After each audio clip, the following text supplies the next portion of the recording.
पूरे जीवन भर प्रतिकूलता ही प्रतिकूलता सहता रहा हूं।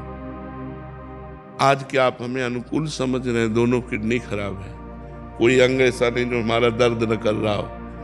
तो बचपन से लेकर अभी तक प्रतिकूलता ही प्रतिकूलता, तो प्रतिकूलता मेरी अनुकूलता बन गई है। समझ रहे हो ना? दुख सहते सहते दुख मेरा साथी बन गया है, इसलिए मुझे अब दुख से परेशानी नहीं रहती। अब दुख, अपमान, निंदा, इनसे मुझे प्यार हो गया।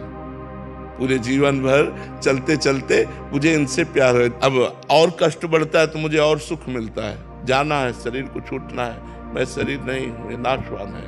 मैं भगवान का दास हूँ। वो अविनाशी स्वरूप हमारा है जो चिदानंद में सेवा में भगवान की जाता है। इसलिए हाँ, पहले दिन हमारे विश्वास को भगवान शंकर ने पुष्ट किया।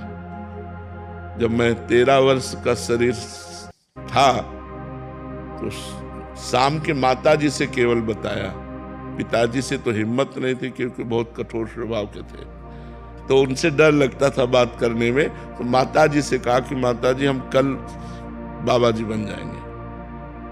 बाबा जी बन जाएंगे। उन्होंने विनोद समझा और हमारी बात बन गई, क्योंकि उन्होंने विनोद समझा। अगर सीरियस समझती तो रो देती या कुछ हमको आदेश करती, और उन्होंने विनोद समझा तो ध्यान ही नहीं दिया। भगवान ने हमारी बात बना दी।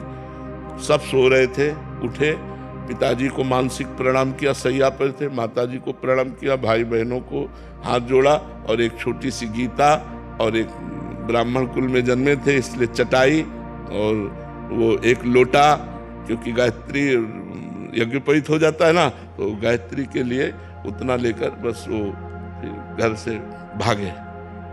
पैजामा कुर्ता या ऐसा पैंट शर्ट, हाफ पैंट या शर्ट या पैजामा कुर्ता क्या था मुझे ध्यान नहीं है उस समय, मतलब गृहस्थी वेश में ही भागे। और 15 किलोमीटर चलने के बाद थक गए तो एक शंकर जी का मंदिर आता है नंदेश्वर, सरसौल में, सरसौल ब्लॉक में नंदेश्वर महादेव, वहां जंगल में जाकर के रुके। अब जब 12 बजे भूख लगी, क्योंकि सुबह से कुछ ना कुछ घर में मिल जाता था, अब सुबह तो मिला नहीं, चलते चले आए।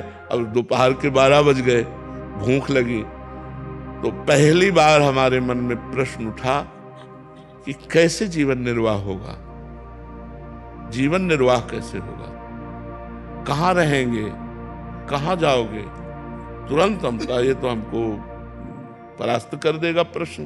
तुरंत उनका भगवान जैसे रखेंगे, हम भूखों मर जाएंगे लेकिन घर नहीं जाएंगे।